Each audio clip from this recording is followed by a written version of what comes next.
closed captioning. There will be some closed captioning, so when you speak, please enunciate clearly into your microphone to help with this working effectively. If anyone ever needs any other accommodations, just let us know. You can email us at kramer.liz@gmail.com or christyrholland@gmail.com. And those emails are posted in the chats if you need it. So again, welcome to the CMC. And as a reminder, this is a place for residents and interested individuals to advocate for and learn about mobility and transportation issues in the city of St. Louis. So please be respectful in conversations and questions. We are grateful to have so many folks in here from the city, and we encourage everyone participating to be respectful of their hard work and efforts, as well as all the varying opinions. If you decide to speak, please avoid using jargon and acronyms. If you are going to use them, if they're critical to what you have to say, just please provide the acronym in the chat. Liz and I will probably catch it if you're not able to do it, but we'll make sure we have acronyms in the chat so that everyone can participate and understand what's really going on. Please be mindful of time. We will be encouraging more follow-up answers to the questions afterwards. So we just want to help keep the meeting focused and clear and respectful. Lastly, please use the chat to share your questions and responses. We will be collecting these for notes and help us with some follow-up as well. With that said, we are lucky to have the partnership of the city staff with us, the mayor's team, and a number of alders in our efforts. So I'm going to ask each of you, you're present, to give a quick introduction. Let's start with Scott. Good afternoon, everybody. Scott Ogilvy, Planning and Urban Design Agency, Program Manager for Complete Streets. I see Grace is on. Hi, everyone. Grace Young, Mayor's Office, Senior Advisor to the Mayor. I will pass it to John. Good afternoon, everyone. I'm John Kohler, Planning and Programming Manager for the City Board of Public Service. And let's see who else at the city is on. Andrew's on. Andrew. So hello, I'm Andrew Lackey, and I'm the Deputy Commissioner for the Office on the Disabled for the City of St. Louis. And Great. I don't know if anybody else is on. Is anybody else on? Let me look at the list. I think that's it for our city staff. Thank you all so much for being here. I'm Liz Kramer. I'm the other co-chair of the CMC, also Miss MetroLink, self-appointed, unofficial pageant winner of public transportation. I'm going to drop into the chat right now our agenda for today's meeting, followed by our notes from our last meeting. And I'll give just a moment if there are any questions or concerns about the notes. And as a reminder, all of our notes are posted immediately following this meeting for the past month on our website, where you can find additional detail about what we are up to.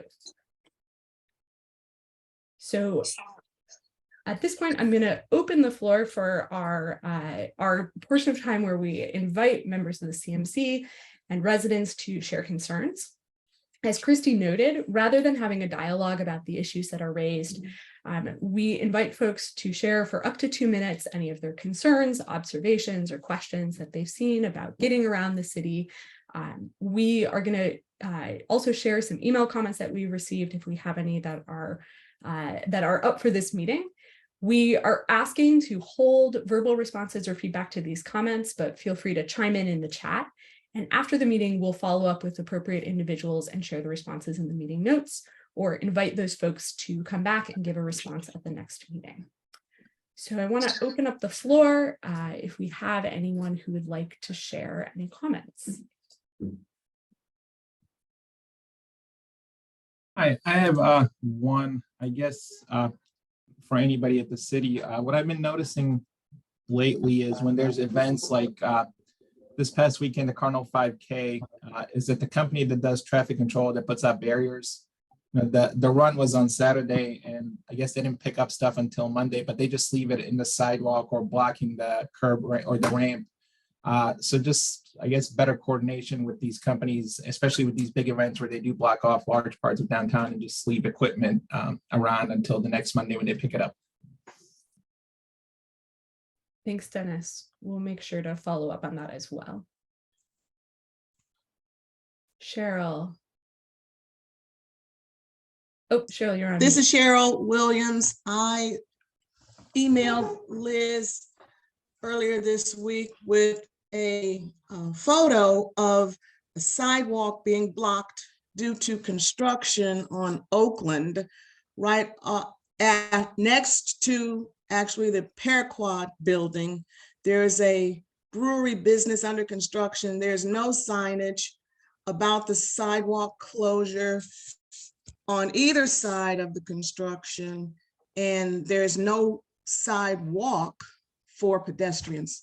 So this is an issue that Jackie had raised several times. I have also at different times with construction happening where the sidewalk was closed, no signage for sidewalk users to know the sidewalk is closed up ahead in either direction. So it's something. Oh, and by the way, that very same day, I didn't have a chance to go to the next block of Oakland and take a picture of this. At the Forest Park Community College, there's construction happening in the area closest to Macklin. That sidewalk was also closed, no signage. It's common to see this. Thanks, Cheryl. And as a note, next month, we are going to ask the city to come back and give us some updates, and work zone mobility is one of the things that we are particularly asking for an update on. Patrick, did you unmute? You have a comment? Yeah, I have a couple different things. So I guess this will be the second or third time if we could get an update about Board Bill 120 and the progress on that. It doesn't look like it's on the agenda again today. That would be amazing. Second thing was I have to say that I'm a little disappointed that with the April 20th letter to the city from this committee, still has no mention of any education programs whatsoever. We've added enforcement at least now, which is great to see. But the fact that we continue to leave any kind of education stuff off the plate or off the table is really discouraging. That seems to just continue to be the stepchild of trying to make some progress on these problems. And then the third thing is I would love some clarification from MoDOT about the helmet usage and the trying to make it illegal for our students to not wear helmets while they ride their bikes. My understanding from that meeting was that this was, just for comments and suggestions.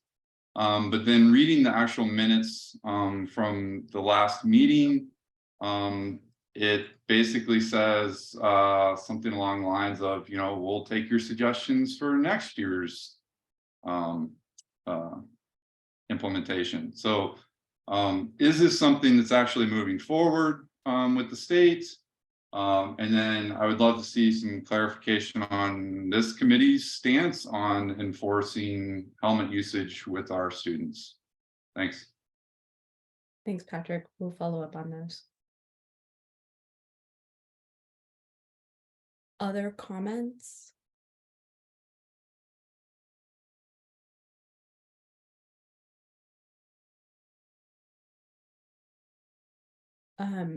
We do have a. Aubrey, I'm going to read your comment out loud. So we have a comment from Aubrey in the chat. I want to share a personal note, on a personal note, that I had one of the worst experiences in 12 years of riding in this city, where someone actually chased me down in their car, including onto the curb when I went up on the sidewalk. I'm not sure if this was actually an attack or for fun. I couldn't see the person, but I just want to put it out there about the state of cycling in the city, which I feel like is at an all-time low. Thank you for sharing that.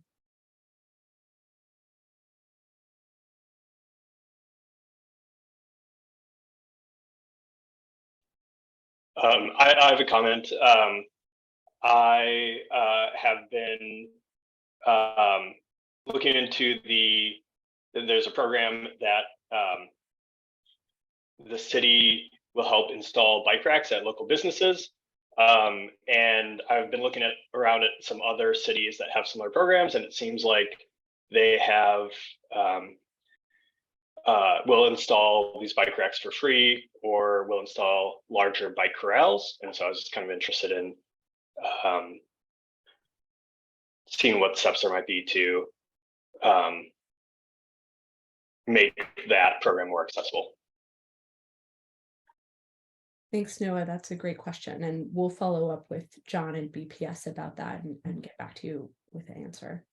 Liz, you want me to make a brief remark on the bike rack program now or save it for another time? If you can do it real briefly, John.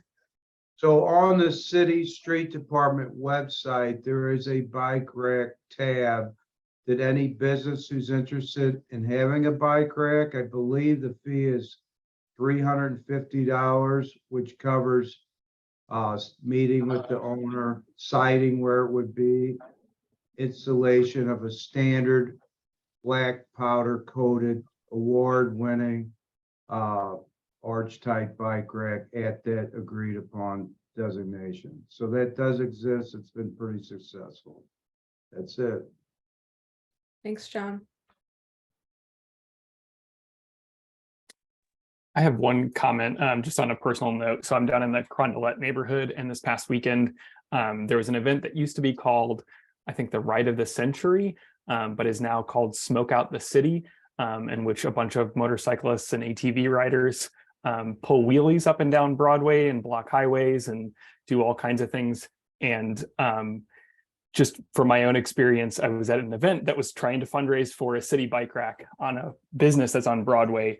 And there was motorcyclists driving down the sidewalk and cops just kind of watching it all happen, and was under the understanding that it was a permitted event from the city. And I just think that in a time whenever we're really struggling with speeding and reckless driving, we saw lots of motorcycles doing like easily 100 down Broadway, that I would like to see the city kind of more, put more scrutiny on the permitting process, especially for events like that, because it seemed like a real kind of tone deaf event to have in the city at the current moment.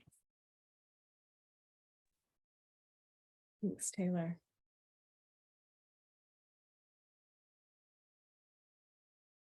All right. Any more comments, feedback, thoughts? All right. Well, if there are none, I would like to introduce Taylor again. Taylor's back with us from the Missourians for Responsible Transportation for an update. Taylor, take it away. Absolutely. Thanks again. So again, I'm Taylor March. I live in the Carondelet neighborhood, but I also work for Missourians for Responsible Transportation, which is a statewide partnership that tries to pull together urban area organizations like TrailNet, Bike Walk KC, Ozark Greenways in Springfield, and then rural communities to find areas of policy alignment across the state. So at the last meeting, we gave a brief update on hands-free, which we had hoped at the time would be passed out of committee and gone to the Senate floor for perfection, which it did. And it was passed through the Senate and transferred over to the House. I'm happy to report we had a hearing last Tuesday in the House, and that bill has now passed out of committee. So just wanted to give a brief update on that. This is a really significant development because we've had, since 2010, there's been 84 bills that have been filed in the Missouri legislature for no texting while driving. Missouri remains one of only 2 states without a adult no texting while driving law. And so this is a significant development and something that we're hoping we can get across the finish line this year. Session ends May 12th. And so I wanted to kind of come back and just my ask for you is, if you haven't done so already, reach out to your representatives, specifically in the House, and make sure that they know that you're supportive of hands-free legislation if you think this is a bill that is worth your support. So it's a simple hands-free ban, so it would make it very, very clear for law enforcement. You know, if you've got the phone in your hand, you're in violation. If it's not in your hand, then you're not. It's also secondary infraction, so we wouldn't see this used as pretextual for other stops. And there's also specific language in there that if they pull you over say you ran a stop sign and they saw you with the phone in your hand, they couldn't then go, I smell something funny in the car, I think I need to search it. It can't be used as a pretext for additional citations at the time. So I think it's a really, really good bill, and there's quite a bit in it. We've actually had some additional amendments that have been added around impaired driving. We'll see if those kind of transfer through. It will need to probably go to conference committee between the House and the Senate with some of the amendments, but just wanted to kind of come back and ask for anybody who's able support. So with that, I would stop for any questions specifically on hands-free. I've got a lot of numbers on the impact that it's had in the past, but I know I think covered a little bit of that last time as well. So.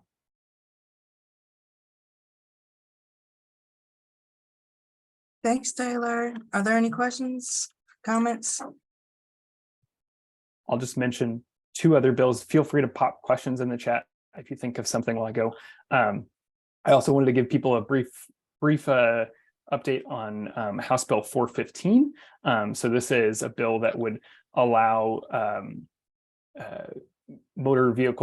people who sell motor vehicles to take the sales tax and actually register the vehicles at time of sales, which would massively cut down on the amount of temp tags like we're seeing in St. Louis City, and really streamline that process.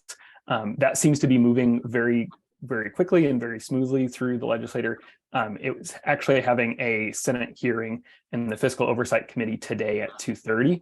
And from there, I expect it to move forward. It did pass the House with, I think, 155 ayes and 1 no. So it definitely has bipartisan support. And I really hope that we see that bill move forward, because I know we've all seen the effects of that within St. Louis City specifically. The other one that I wanted to update people on is one that I get questions on, which is certain funding bills for the Rock Island Trail. So the Rock Island, as you may or may not be aware, is a second cross-state trail similar to the Katy Trail. And a portion of that from Windsor into downtown Kansas City is already completed, kind of extending the Katy Trail west. There was a portion 144 miles from Windsor east that was donated to the state 2 years ago, I believe, was when the state actually accepted the land. And so there's been various bills to try and fund construction. It's already been rail banked. The state owns the land, but development does need to occur.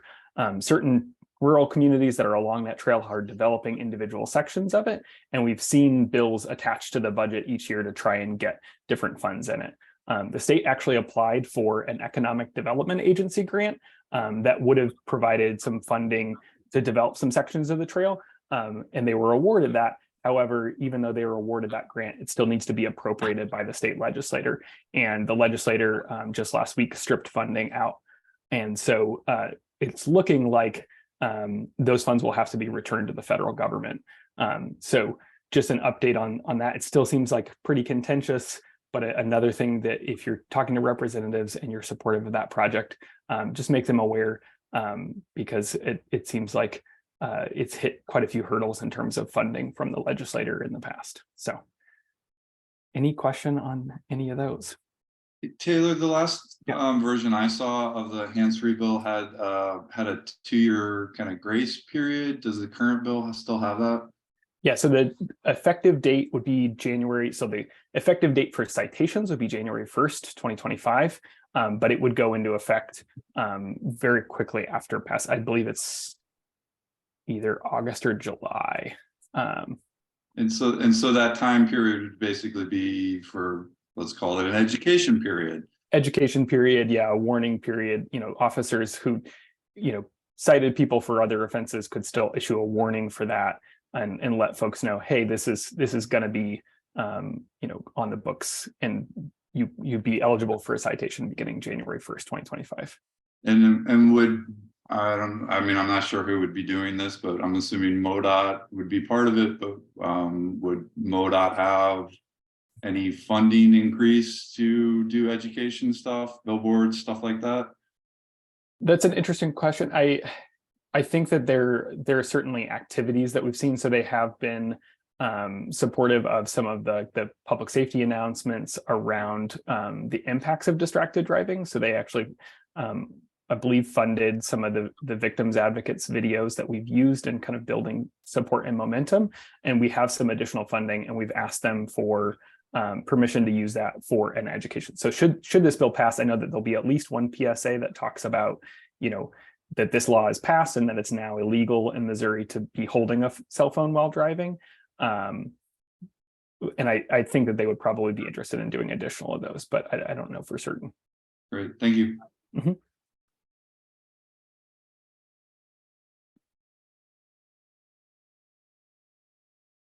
Rachel put in the chat that House Bill 415 is on its way to the governor. So thank you, Rachel, for double checking that. I was just checking it like yesterday afternoon, so I guess it moved a little bit more. And then House Bill 603, driver's education, has been passed out of the rules and is waiting to be noticed for debate in the House, but it's not on the calendar. So there have been a number of driver's education bills in the past. That's something that, Missourians for Responsible Transportation is very supportive of, as I know many others are. Typically, the hurdle that we've seen that hits those is funding, right? If they're not funding a cross-state trail, they're usually really resistant to the impact economically that would have if they have to provide funding for driver's ed in schools. So, but certainly one that we want to see move forward in the future. Thanks for popping those in. All right, thanks, Taylor. That was a great update. Next, we're going to move over to the MetroLink expansion presentation and discussion. So take it away, Taylor. Hi, everyone. My name is Taylor Bardsley, and I am with Vector Communications. We are handling the community outreach portion of this project. So I will introduce to you Kristen Lucan, who will be giving the presentation today on the Jefferson alignment. All right, I'm going to share my screen here, but just as an overview, I work with AECOM, the project manager for the technical team, doing the design work for the project right now, and we're working with Metro Transit and the city, who are also on the call here. And let's see here. Are you guys able to see my screen? Okay, so let's see if you're aware. So back in 2017, there was a study of the Northside Southside alignment that was done through East West Gateway Council of Governments. And through that process, there was a locally preferred alternative that was identified. Primarily, it went from, there's a map here. The locally preferred alternative started at around Grand and Natural Bridge on the north side. There were a couple alternatives through North St. Louis, past the NGA, and then one along Florissant that went into the city, and then back down and south on Jefferson to Chippewa Street. What we're currently studying right now is a modified alignment. And this modification is really intended to adapt to some post-COVID changes that we've seen, impacted travel patterns. There's not as great of a need within the community and nationally even. We're seeing fewer traditional 9-to-5 transit commuter trips and more need for just everyday grocery store, medical, educational trips, and just a variety of different transportation needs, with people needing to move dispersely throughout the community and not necessarily to downtown. So we're looking at making a more efficient spine that would connect into the existing red and blue line MetroLink stations. So this project would also include, you can see here at like Scott Avenue and Jefferson, that area near the existing transit yard, a new station for the existing red and blue line MetroLink, as well as a station on the Northside Southside alignment that would allow for transfers between the three light rail lines, allowing people to kind of move a little bit more efficiently to wherever they might need to go. So let's see here. Some of the assumptions that we're looking at for this project: modern in-street light rail system. So this is a rendering that you're seeing on the screen here, but there are similar systems in Minneapolis, St. Paul, Houston, Denver, Phoenix, more of the recent light rail systems that have been developed. This is kind of the typical configuration for those, where it's located within the street right of way. But unlike a streetcar or a trolley, it is separated from traffic. So it has its own running way. And it doesn't have cars that are going to be blocking it or creating delays for the transit vehicle. There's a slight separation here. You can see if this can be done with a curb, it can be done with a rumble strip, but typically this is kind of a protected movement. There would be movement allowed across the track at signalized intersections. So any turning movements and things like that where you approach a signalized intersections would all be protected for safety. So we're looking at a couple of different electrification options. One, which is shown in the rendering here, is the overhead catenary. And that typically requires, just wires, a little bit more clearance. So one thing that we are also considering for the project is use of battery operated vehicles, which would allow a little bit, it allows less clearance issues as you're moving through constrained areas like bridges and things like that, and fewer utility conflicts and those sorts of things. So right now, just kind of monitoring that technology to make sure that by the time the project's built, that the vehicle capabilities meet what we would need for a project of this length. So the timeline for our scope of work right now, what we've been doing so far, our work with the city is primarily focused on advancing that 15% design. We started looking at the new segment along Jefferson through the west side of downtown, since that hadn't been studied previously. And now we're going back and kind of updating some of the rest of the alignment so that we've got a consistent level of design for the entire corridor. We're also kind of going through and looking at options in some tight areas like the I-64 bridge, the I-44 bridge, and a couple of other places where there's roundabouts and things that are in place that require a little bit more finessing. And on the public engagement side, we've done a lot of stakeholder coordination throughout the winter and early spring, and we're moving now into our public engagement, which Taylor's team is leading up. So if you have any questions on how to get more involved, we will have a link up at the end where you can leave additional feedback, but also please leave it here for us today, and we'll get that all noted down. And then throughout the summer, we'll be continuing to, go out to the public. We've got some meetings coming up, and then really refining some of the metrics associated with this line. So updating the capital costs, updating our cost assumptions for what it takes to operate it every year, and producing some ridership estimates and, looking at all of that information. So once we finish up our work in the summer, there's still quite a bit to do for a project like this to actually become operational. So the first, the first step that you'll see coming next, and I believe Metro's already kind of getting this process lined up and ready to jump into this pretty quickly, is called project development. And this is where the project essentially starts becoming more of a federal process. It needs to go through the Federal Transit Administration, and a big part of this design work is really supporting the National Environmental Protection Act evaluation and making sure that there are no unmitigated impacts to the community. So for some projects, they're looking at impacts to wetlands, impacts to species, but where we're operating in the center of the street, really the key things that we're looking at is the project impacting neighborhood character? How is it impacting air quality? How is it impacting just the community at large, and those sorts of things, safety, to make sure that all of that has been addressed. So that typically takes about 2 years for projects of this magnitude. Then there's final engineering, which moves the project from that 30% level of design through 90 to 100%. That's typically another couple of years for projects like this, and then construction. And then the project would be operational following the construction phase. Kristen, can I jump in while we're looking at that slide?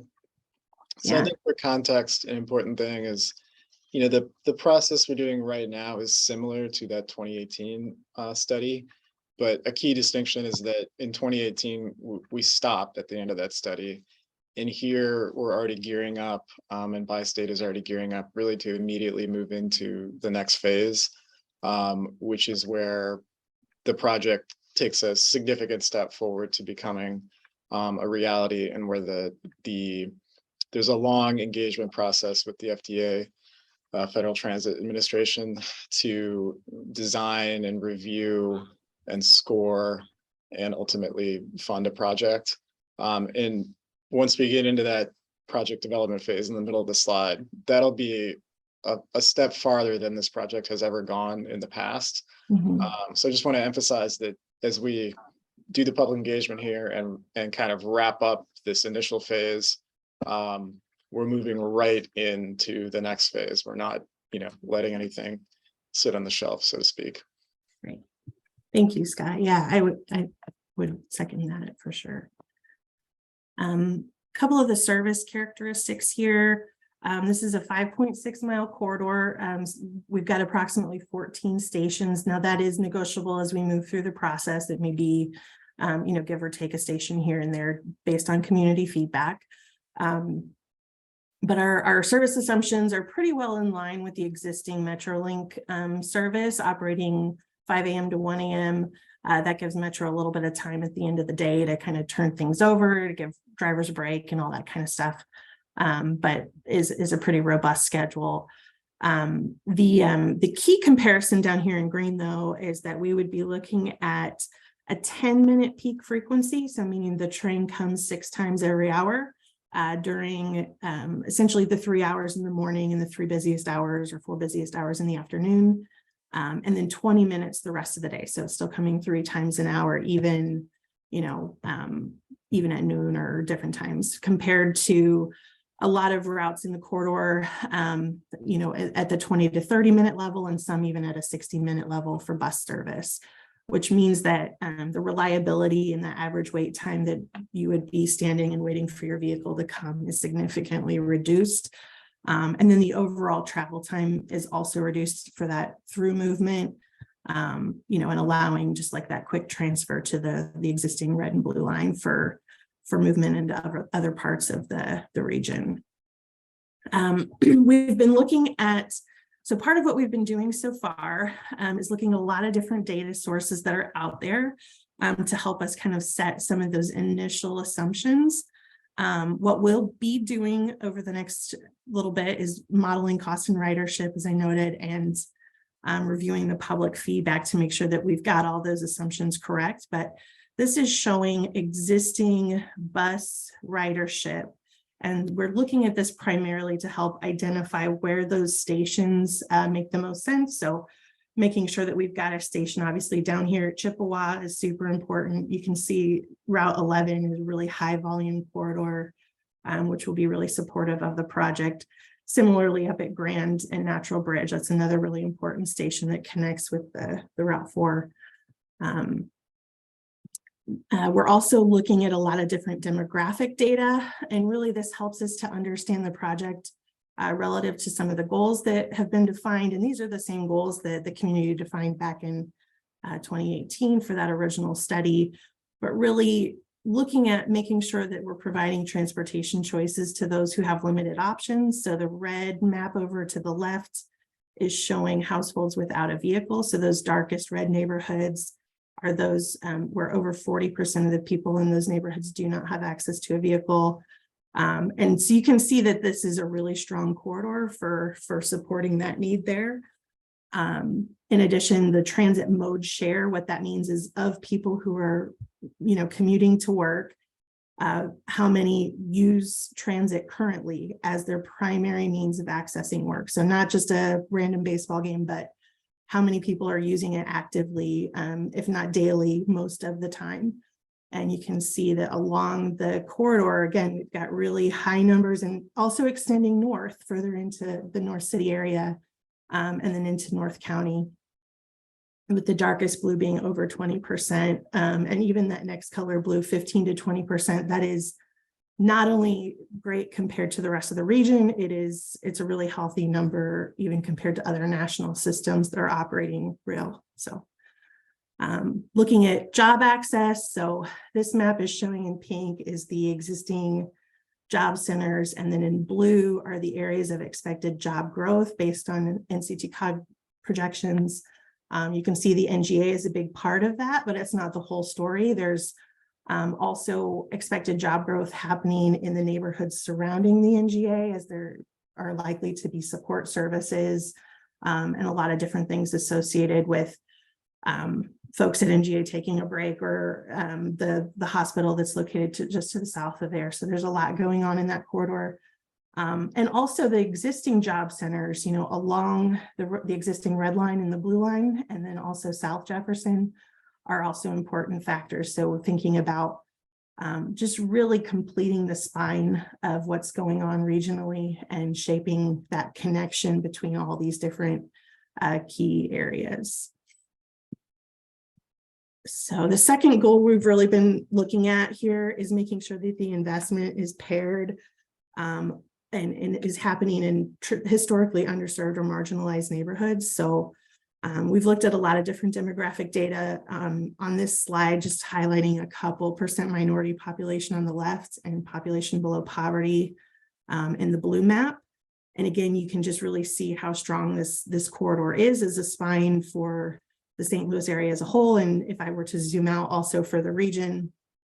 And the reason that we're looking at that data is making sure that there are a lot of things that come with a transit investment like this. It's a very high dollar investment. So it's not just for the people who are getting on and riding it. It comes with improvements to the station areas in terms of the pedestrian crossings, the safety amenities, the lighting, the signalized, I think I said pedestrian crossings already, but yeah, so there's a lot that kind of goes into that development. And so making sure that that's happening in a sustainable and livable way is really important. So we're also looking at affordable housing. So you can see here, all these orange dots are places where there is legally binding affordable housing, which means that as the rail line is built and development kind of fills in around those stations, as it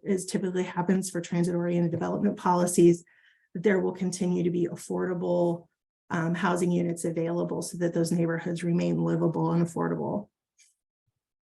Finally, this slide is just kind of walking through some of the federal criteria. So on the funding side, a big piece of this is we do have the sales tax that was passed back in 2018, 2017, I believe, that's been accumulating and helps to support a lot of this project. But we will be looking to the Federal Transit Agency to supply, typically it's about 50% of the capital cost for a project like this. So we'll be looking at a lot of data, the ridership and how well that ridership is balanced by costs of the project, air quality benefits, new riders versus existing riders. There's a lot of different factors that kind of go into that project justification rating that the federal government will issue to a project when it moves into that next phase of work.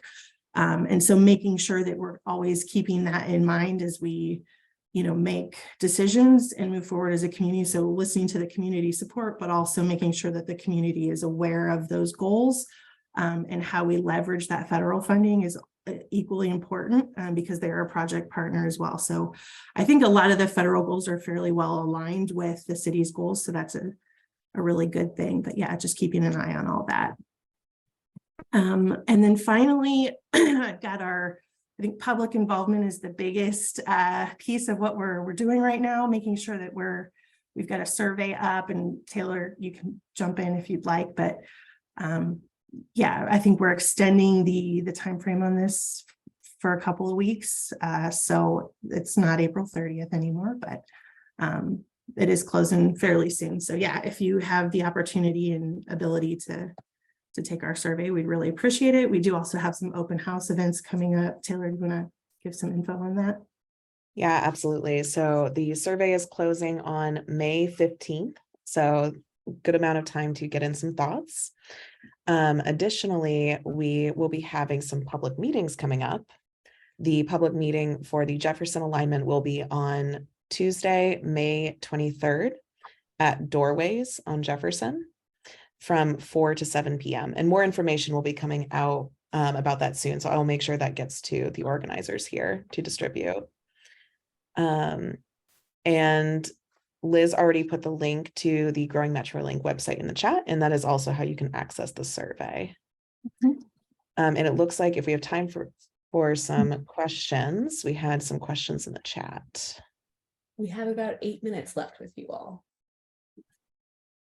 All right. Do you guys want me to leave my screen up for the QR code, or can I look at the questions? You can leave them up. We're gonna go through the questions for you. Okay. Kristen, the question was, can you share how many stations you're considering for this 5-mile period? I believe you said 16 or.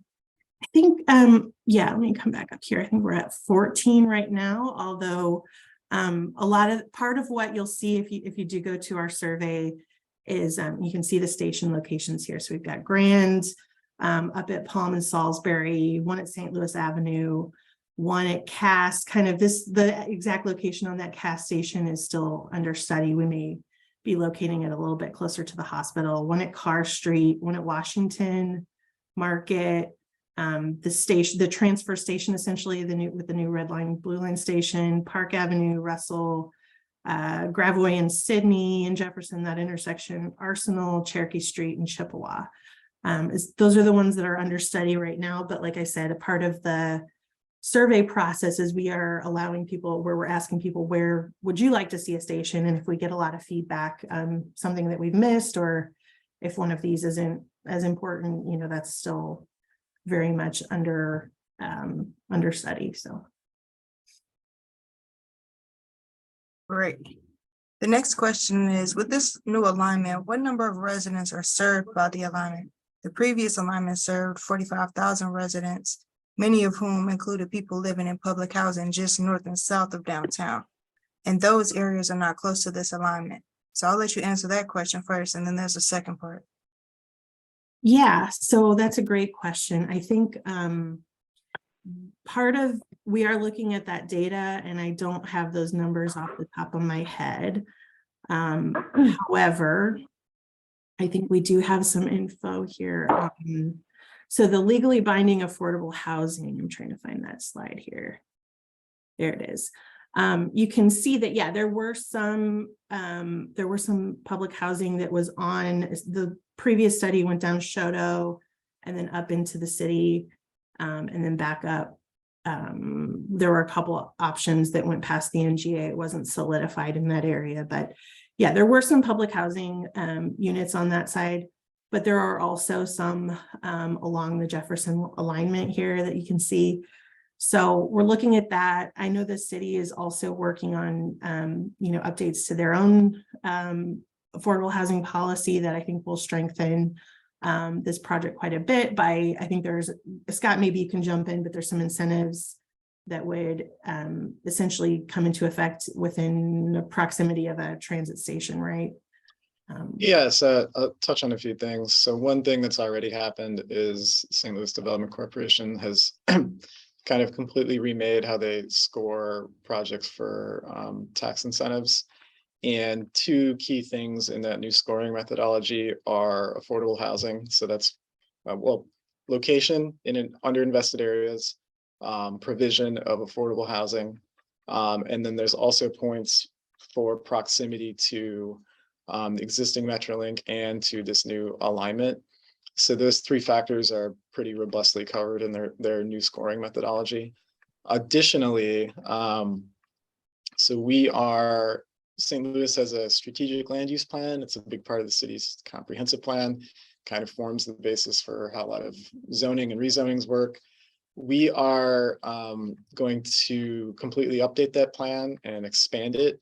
And I think it's very timely, within the FTA scoring rubric, maintaining affordable housing near transit is one of the factors.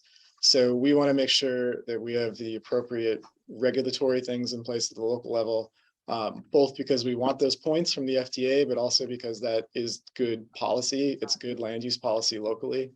And we want to make sure that when this is constructed, it's providing meaningful access to residents who are likely to use it. So that's in progress. We think the strategic land use plan will lead into a lot of zoning updates as well in the future, which would be implemented before the project is built. So we're really trying to align the planning efforts we're doing in parallel to this, make sure they overlap as much as they possibly can with the planning for this project. All right, thank you. We have a bunch of questions in the chat, and unfortunately, we're not going to be able to answer them all. So just as a reminder, we will take these questions to the team and provide an answer back to you via email and probably the next meeting. A common question is just plans around pedestrian and bike safety, and if there's plans on integrating that all within the system. Yeah. Go ahead. Oh, so yes, in the context of the project itself, but I'm also really excited. Within Board Bill 120, there was funding for a citywide mobility plan that we're going to kind of stand up probably later this year, and I think we're going to address a lot of those issues citywide, but also, you know, in particular with accessible transit access near stations and near bus stops as a component of that plan. So that's another area I didn't touch on before, but we want to make sure that these major projects are fully accounted for in that citywide mobility plan. Hey, Scott, who'll be doing that plan? Will it be PDA? I think it's really going to be an effort across a lot of city departments. It's going to touch on a lot of areas. There's pretty robust funding for the plan, and we want to, there's a PDA planning element, but there's BPS elements, there's streets elements, there's data, and there's also kind of goals, values, priorities, vision for what our mobility system looks like in the future. So it'll be cutting across lots of departments. All right, last question, and then we'll move on in our agenda. We wanted to talk about service cuts to the bus right now. Are there any plans in the interim to bring ridership up or just address that issue? And how does that support this MetroLink expansion? Yeah, I can speak to that. This is Jessica from Metro. I see a bunch of good questions in the chat. So obviously, current bus service is struggling because of our workforce shortage. We are not in a position like we would like to be able to prioritize our most productive routes that carry the most passengers with higher frequency. They are there and we will preserve them as best we can so that we can ramp up service as we strengthen our recruiting, our retention, and our training programs, which are all like heavily underway within our agency. As it relates to this future project, the planning work has begun to look at how bus routes would feed into particularly the termini of this alignment, but of course, crossings for transfer points as well. It's kind of like a little early to be saying this bus will go here according to this route, this rail line that will be built a few years down the road. So it will be an integral part of the network. The way we treat the current MetroLink service as an east-west spine is that we time all of our bus connections and it's the backbone of the network. And so we would treat a light rail alignment like this in the same way. So using bus as frequently as possible to extend the reach of an investment like this would absolutely be the way forward. We just don't, have those lines on a map yet. We do a quarterly service change here. And so there'll be 4 times a year for as many years before this thing gets built. But in the interim, I saw a bunch of other good questions. So maybe Liz and Christy, I can try to put some more written responses together for this committee to chew on for next time. Yes, absolutely. Thank you, Jessica. That is exactly what we will ask. We are going to collect all of the questions and we'll send it to Jessica and to the rest of the team working on this. Thank you to everyone who submitted questions, including myself, who has a lot of questions about this. So thank you all for this update, and we will also make sure that everyone has access to the website and can share the survey and upcoming engagement activities with other folks who may have input. So to close out our meeting today, we're going to do just a quick subcommittee update. I am going to hand it to Dawn to do an engagement committee update. Hello, everyone. We added a general member this past month to the roster, and regarding the new policies around reporting back to the CMC general members and voting members about approved letters and everything, the engagement committee is still working on that. We will likely have something in the next meeting or the following one to update everyone. Thank you. Thanks. And I'm going to ask Rachel to give an update on Safe Streets. Hi, everyone. Nothing really much to report. I put it already in the chat. Been getting updates on the state legislation with those House bills. So it's really exciting to see what's happening with the temp tax, driver education, and the hands-free legislation. So Representative Meredith office has been really great with keeping me up to date with everything. And also the Missouri Growth Association has been a contact with providing updates. So any questions that you guys have in the future and you want me to do any more follow-up prior to our meetings, I'd be more than happy to reach out to those groups to help with the updates on legislation or any other line items that we're not addressing that I can be the liaison to. So just let me know. Right now, we're just prioritizing our list of that we all came up with on what we would like to see with the Safe Streets Committee. And Christine Ingracia had joined our committee from the Board of Alderman office. So she's been really great with explaining things with budget items and legislation and prioritizing our list and what could be done. So that's a quick update for now.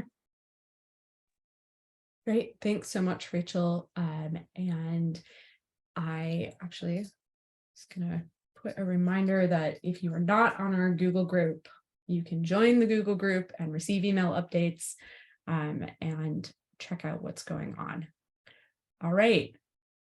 So I think that has gotten us to the end of our meeting. Our next meeting is Wednesday, May 24th. We will again be asking the city to come back and talk about a very long list of things, and we'll send you some more information soon.